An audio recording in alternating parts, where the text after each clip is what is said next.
Ashama harka fuune maatii kaasuuf yoo nageenya waqeessiniifaa ta'u akkam jirtu nuti nagaa jirra. Galanni waaqaffaa ta'u qarraan kan buruusisatu beekaa isinis akka nagaa nu taatan waaqayyo irraa abdii qabnaa akkam nuuf jirtu. Naguma keessanii kan biyya keessas biyyaan baas jirtan ta'e nageenyi keenya qilleensa irraa sinaa qaqqabu akka jirtanitti isiniin jechuu jaalanna. Egaa nagaa keenya nuti galata waaqayyo. Irras immoo viidiyoo biraatiin walitti deebinee jirra. Egaa akkuma beekamu samoona kana haasaa miidiyaa irratti iddoo garaagaraatti odeeffamaa jiru akkasuma haasamaa jiru. Keessattuu tiiktookii akkasuma yuutuubar irratti haasamaa jiru jechuudha. Innaa kana laalchisan illee waa'ee obboleewwan keenya gannii fi tiikee jechuudha. Dhugaa dubbachuudhaaf viidiyoo hojjechuun barbaanne gin laalee jennaan baay'ee na gaddisiise. Innis maal jettu yoo jettani egaa ganni fi tiikee jechuun akka obboleewwan namni wajjin alate jechuudha. Namni wajjin alateef qofaa miti kan wal jaalatu miire isaan garuu nama wajjin alate caala wal jaalatanii baay'ee tokko jaalala isaanii adda garuu immoo dhugaa dubbachuudhaaf edaa namni baay'een keenya jechuudha.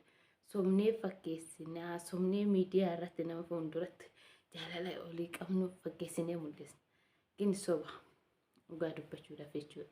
Innaa baay'ee tokko wal jaalatanii hiriyaa baay'ee gaarii turanii namaafis keessattuu ganniin jechuudha. Namaafis sagalee taa turtee egaa tiigeenis haa ta'u garuu gannuun baay'ee sagalee namaaf taati. Egaa nama goobasiidha.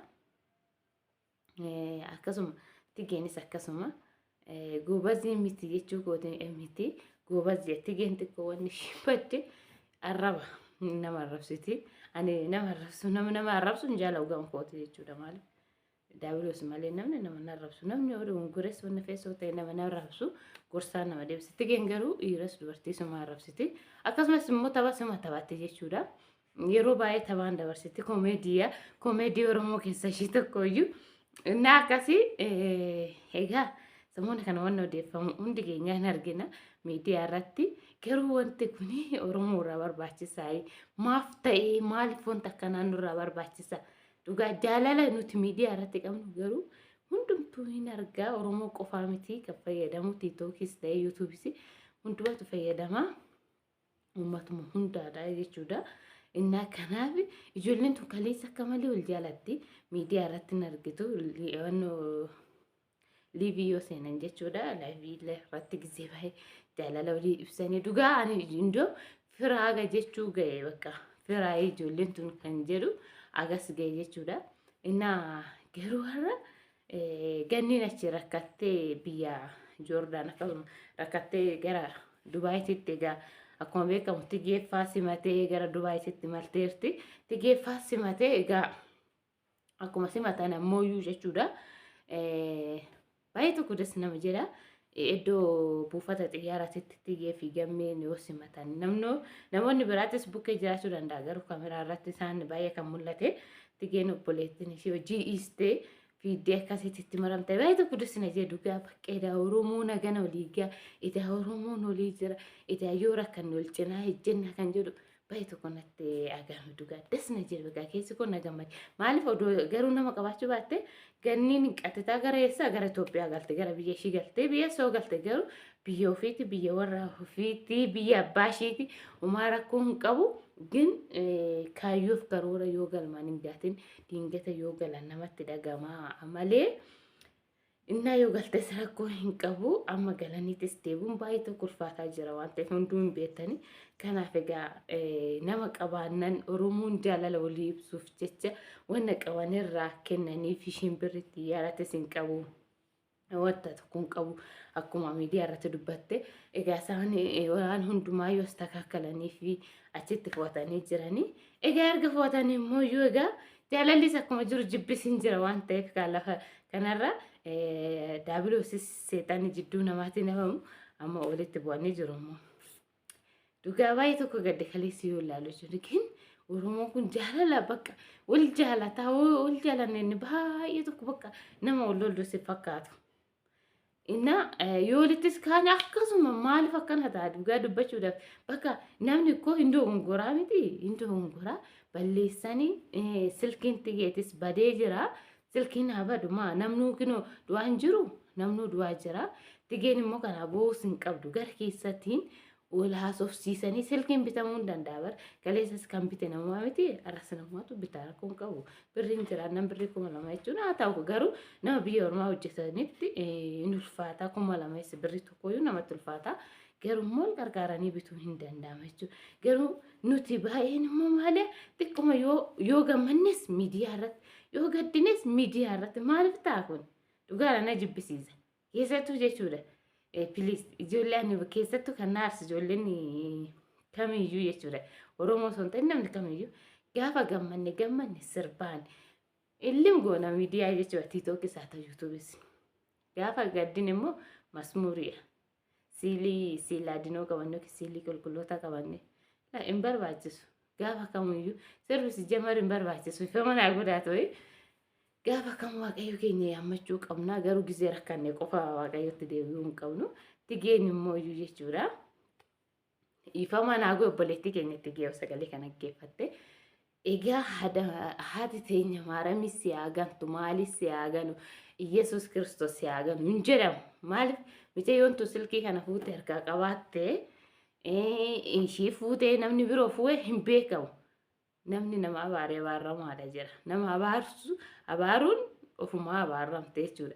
Nama nabaariin maaliif oo fuutellee dogongoraan ta'uu danda'a. Rakkattee ta'uu danda'a. Namni rakkatu malee waaqoo namni amma yoo hatu jechuudha. Fakkeenya banaaf doo hattee yoo rakkatte malee na ta'u jechuudha. Kaasuu jala amma birrii minaamin yoo gabbaa'e taaskii minaamin akka gisii keessan yoo rakkadde yookiin immoo yoo zirzariin qabaanne. Inna kanaaf bilis olis nabaarina ofis nabaarina tigeen amma Dubaay biyya Dubaay nan galchine sitti naa maali naa godhu naa kurtuu naa maali miti maaliif atis dogongoruu dandeessa ishiinis dogongoruu dandeessa abaarsi maaliif barbaachisu abbaa firdii waaqa waan ta'eef garuu amma tigee fakkeenya ishee abaartee fi si haganu waan miti waan ati jettee fi waan nama ngana waan ta'eef waaqa jechuun bakka nama aarsu ijoolleen keenya izuma bakka waan tokko yaa murteessinaa namatti murteessinaa sinitti murtaa akkuma jedhu san jechuu waaqayyo egaa muddamtanii murteessinaa ol gorsa maaliif oromoo safuu beekaamin jaalala beekaamin egaa akkuma kalee ol jaalattasanii namni hin jira ofii keessanii walii hoggaluudhaafdhaan nama seessisaa gara keessattiin nama jechuudha. Akkana kanatu jira furmaata nuuf laaddayi gara tigeetinis gara ganniitinis gara nama biroollee haa ta'u maaliif bakkumatti ol jaalannaa bakkumatti ol diddiinammoo ijaaranii diigummaan wannuma kanaa nama jibbisiisa dubbachuudhaaf kanaaf hin barbaachisu gaa dubbachuudhaaf hin barbaachisu bakka maal haabadu wannumti hunduu namni uko bahee habamaa jira bahee hafaa jira birrii moobaayilii isa tokko sibiila kanaaf moobaayiliinis haabadu rakkoon qabu garuu immoo yoo gara keessatti ol gorsitanii miidiyaa irra ol fidina dura gara keessatti ol gorsaa yoo dhaabdanii ofuu dandeessu malee wal abaaruun bakkumatti immoo ol jaalachuun isheen amma ganniin achi kuttee oftee simbira bakkumatti immoo guyyaa 2-3 guutin immoo abidda walitti keessan ara hin barbaachisu oromoo irraa kun hin eegamu safuu qabaa oromoon aadaa qabaa seera isaatiin bula keessattuu shamarran oromoo akka arsiisitti gara kaawwan beeku garuu safuu qabdi jechuudha. Miidiyaa irratti baatee akka barbaadde ta'uun safuudha. Na kanaaf waliin arrabsinaa daftanii murteessinaa waa tokkotti yaada boru gaabbitu waan ta'eef. Tigee nama jecha ishii kan nama baay'ee ishii garuu tiiktook irratti hojjettee yookiin immoo yoo tiiktook sanirraa balleessuu dandeessi garuu yuutuub irratti nama baay'eetu jecha kana baasee jechuudha. Nama baay'eetu ittiin hojjechaa jira. Maaliif arra tokko yoo dubbate waa tokko namni dhibbaan godhee baay'isa waan ta'eef kanaaf isiniin jabboleewwan koo egaa obsuun gaariyaa oliif obsaa irra darbaayii amantaa qabdanii bakka irra darbaa maaliif amantaa keessanii ol amansiisuu hin dandeessu waan ta'eef isiniin jedha viidiyoo isinitti hin baay'isu yoo balleessee ifama nagaa naataa horaa bulaa sinan jaaladhaa baay'ee.